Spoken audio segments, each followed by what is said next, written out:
अधिकांशतः देखा ये जाता है कि शिकायतों का सिलसिला बहुत गहरा है। पति की शिकायतें हैं, पत्नी की शिकायतें हैं, बेटे की शिकायतें हैं, बेटी शिकायत कर रही है, मालिक शिकायत कर रहा है, नौकर शिकायत कर रहा है, एक अध्यापक शिकायत कर रहा है, स्टूडेंट शिकायत कर रहे हैं, बीएफ शिकायत कर रहा है, जीएफ शिकायत कर रही है।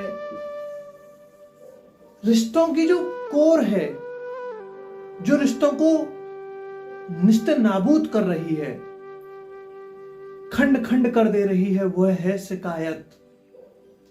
हम सच्चे अर्थों में शिकायत को समझ ही नहीं पा रहे हैं कि शिकायत का अर्थ क्या होता है और शिकायत करनी कब चाहिए या क्यों करनी चाहिए, नहीं करनी चाहिए तो क्यों नहीं करनी चाहिए। क्या शिकायत हमारे रिश्तों को खराब कर रही है? दोस्तों हाँ, आप सच में अगर 100 में से अगर 100 रिश्ते खराब हो रहे हैं तब 90 रिश्ते इसलिए खराब हैं, इसलिए टूट रहे हैं, बिखर रहे हैं, झगड़े हो रहे हैं क्योंकि लोग एक दूसरे से संतुष्ट नहीं है। संतुष्ट नहीं है, संतुष्ट नहीं तो शिकायत होगी, शिकायत करेंगे एक दूसरे से। भाई शिकायत कहां जन्म लेती है? बाप बेटे से खुश नहीं है, संतुष्ट नहीं है कि बेटा जो कर रहा है वो सही कर रहा है या नहीं। माँ बेटी से खुश नहीं है, बेटी और बेटा माँ बाप से खुश नहीं है कि जो कर रहे हो, जो लीड कर रहे हो हमें, हम उससे संतुष्ट नहीं है। तो शिकायत वहां से जन्म लेती है। शिकायत का मतलब है अपेक्षाओं पर खरा न उतरना। आप जब किसी की अपेक्षाओं पर खरे नहीं उतर रहे होते हैं, और ये अपेक्षाएं सिर्फ छोटों से ही नहीं बड़ों से भी की जाती हैं। एक अध्यापक से भी स्टूडेंट की अपेक्षा होती है, एक माता पिता से भी बच्चों की अपेक्षा होती है, एक नेता से जनता की अपेक्षा होती है। और जब ये अपेक्षाएं पूरी नहीं करती है समाज, तो संघर्ष जन्म लेता है, संघर्ष होता है आपस में। और यहां से संघर्ष जब होता है तो टूटना शुरू होता है। पार्टियां टूटती हैं, कोचिंग संस्थान टूटते हैं, रिश्ते टूटते हैं, जो कि समाज में आप सब लोग देख रहे हैं। एक विल्सन नाम की विदेशी महिला है और उनकी एक पुत्री थी 18-17 साल की। विल्सन बताती हैं, ये कहानी है छोटी सी जो आप सब लोगों को सुननी चाहिए।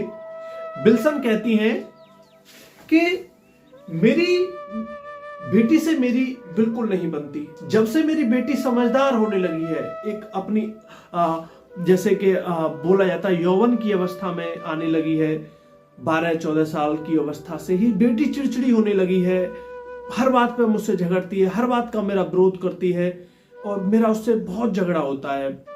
दिन में कम से कम 10 बार मेरा उससे झगड़ा हो जाता है। तो इस पर उन्होंने मनोविश्लेषण चिकित्सकों की सलाह ली कि ऐसा हो क्यों रहा है। तो कुछ दिन के अध्ययन के बाद पता चला कि एक्चुअली में विल्सन नाम की जो मां थी, उसने अपनी बेटी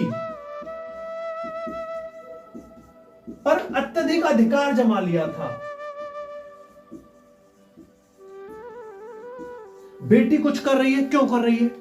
किसी सहेली से क्यों मिलने जा रही है? किसी दोस्त से बात नहीं, क्यों बात कर रही है? स्कूल से लेट क्यों आई? टीवी क्यों देख रही है? पढ़ क्यों नहीं रही? ये क्यों नहीं कर रही, वो क्यों नहीं कर रही? ऐसा जब किसी के साथ होता है तो उसके अंदर चिड़चिड़ापन, मनोवैज्ञानिकता है आ जाना, ये कोई बड़ी बात नहीं है और इसी वजह से रिश्ते खराब होते हैं। तो विल्सन कहती हैं, जब मुझे सलाह दी गई कि मैं बेटी पर नियंत्रण करना कम करूं, मैं बेटी को समझना शुरू करूं, उसको दोस्त बनाऊं, उसकी बातों को जानूं, तो विल्सन ने जब ऐसा करना शुरू किया तो उसकी बेटी कुछ महीनों में सहज हुई अपनी मां से। और जब मां को बताने लगी तो फिर जब हो जाता है ना आपस में झगड़ा हो जाए, फिर मेल मिलाप होता है, तो एक दूसरे को, तू ऐसा करता था, मैं इसलिए तुझसे ये नहीं करता था, ऐसे नहीं बोलता था, तुम ना ऐसे थे, तुम ऐसे थे, तू ऐसी थी, तुम ऐसी थी। तो बेटी कहती है, माँ, जब मनोवैज्ञानिक परिवर्तन जब बच्चे के दिमाग में होते हैं एक उम्र के साथ, तो उसे किसी ऐसे दोस्त की जरूरत होती है जो उसके परिवर्तनों को सुने, समझे, क्योंकि मनुष्य प्रकृति के हाथ में है। ये मन प्रकृति के हाथ में काम करता है। कोई भी व्यक्ति स्वतंत्र नहीं है। जब शरीर में परिवर्तन होते हैं तो मन में भी परिवर्तन होते हैं, और शरीर में परिवर्तन प्रकृति के द्वारा किए जाते हैं। तो इसके लिए पिता को बेटे का दोस्त बना दिया जाता है, माता को बेटी की दोस्त बना दी जाती है, जिससे कि ये दो लोग बहुत नजदीक होते हैं, हमारे भाई बहन एक दूसरे के बहुत नजदीक होते हैं। फिर समाज के दोस्त, विद्यालय के दोस्त एक दूसरे के नजदीक होते हैं। इससे मन के जो विकार हैं वो बट जाते हैं। तो विल्सन कहती हैं, जब से मैंने अपनी बेटी को दोस्त बनाया है, मेरे रिश्ते बहुत मधुर हैं, बहुत सुगम हैं, और इससे हमें सीखना चाहिए कि अपने बेटी ही नहीं, ऐसी कहानियां हैं, पति पत्नी की कहानियां हैं। एक पति पत्नी की कहानी हमने आपको पहले भी सुनाई थी। एक पति जो अपनी पत्नी से मतलब शिकायतें करता रहता था, हर बात पे झगड़ना, ये नहीं करती हो तुम, वो नहीं करती हो। तो एक बार पत्नियों की मीटिंग हुई और उन सब ने कहा कि एक ऐसी योजना बनाते हैं कि अपने पतियों से पूछते हैं कि एक्चुअली में तुम्हें दिक्कत क्या है, तुम हमारी कुछ कमियां हमें गिनाओ जिसको हम सुधार कर लें और घर में शांति रहे। पत्नियों ने समझदारी का परिचय दिया, तो पतियों से डील करी गई, पतियों से पूछा गया। तो जब एक पत्नी ने अपने एक पति से पूछा कि आप मेरी 6 कमियां वो बताओ जिन्हें मैं सबसे पहले सुधारूं, तो पति शायद थोड़ा समझदार था, तो उसने समझदारी का परिचय देते हुए कहा कि मैं इसको कल बताऊंगा। और कल उसने 6 कमियों के स्थान पर अपनी पत्नी के लिए 6 गुलाब के फूल भिजवाए। 6 गुलाब के फूल भिजवाए तो पत्नी से, और एक उसके साथ लेटर भी भिजवाया कि मुझे तुम में कोई कमी नजर नहीं आई जिसके सुधार की आवश्यकता है, क्योंकि पति को भी पता था ऐसी 10 कमियां मुझ में भी हैं जिन्हें कल ही सुधारने की आवश्यकता है। देखो, कमियां सब में होती हैं। एक समझदार इंसान, एक कायदे का इंसान उन कमियों को दूसरे की भी स्वीकार करता है और अपनी भी स्वीकार करता है, और दोनों एक दूसरे के साथ सामंजस्य बिठाते हैं। कुछ तुम सुधरो, कुछ हम सुधरें, चलो एक नई शुरुआत करें। सब में कमियां हैं। रिश्तों की टूटने की वजह तो यह है कि दूसरे में, पति को पत्नी में कमी दिखाई दे रही है, बेटे में कमी दिखाई दे रही है, बेटी का चरित्र पर संदेह हो रहा है, मालिक जो घर में नौकर है उस पर संदेह हो रहा है, लेकिन खुद में कोई संदेह दिखाई नहीं दे रहा। ये सबकी समस्या है, उन सबकी जहां झगड़ा है, जहां झगड़ा हो रहा है। तो खुद को देखने की कोशिश करो, और खुद को वही देख सकता है जिसके अंदर साहस होगा। देखो भाई, सीधी सी मनोवैज्ञानिकता है।